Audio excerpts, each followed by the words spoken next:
অনেকের প্রশ্ন থাকতে পারে যে লিগানো হেয়ার টনিকটা যে আমি হেয়ারে যে স্প্রেটা করতে থাকি এটা আমার কি লাভ হয়েছে বা কী আসল বিষয়। অনেকেই আমাকে প্রশ্ন করেছেন।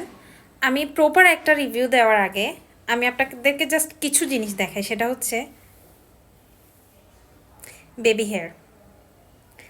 আমি এটা মাঝে ৬-৭ মাস অফ রেখেছিলাম, তখন একটু আবার হেয়ার ফল প্রবলেম শুরু হয়ে গেছিলো। যেহেতু এটা খুবই সামান্য টাকার একটা জিনিস, তাই আমি এটা আবার রেগুলার দেই। অ্যান্ড যে পেজে পাওয়া যায় ওই পেজটা আমি মাঝে মাঝে প্রমোট করি। তো আমি কিছু টাইম হচ্ছে এটা ফ্রিতে পেয়ে থাকি, কিছু টাইম আমাকে ওইটা পারচেস করতে হয়। বাট আমি এখন হেয়ার ড্রাই করতে করতে কিছু জিনিস আপনাদেরকে না দেখালেই না।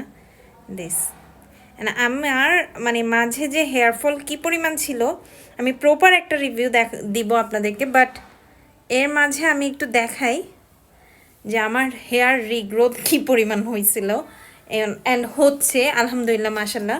সো হেয়ার কেয়ারের প্রপার একটা রিভিউ ভিডিও আমি আপনাদেরকে দিব।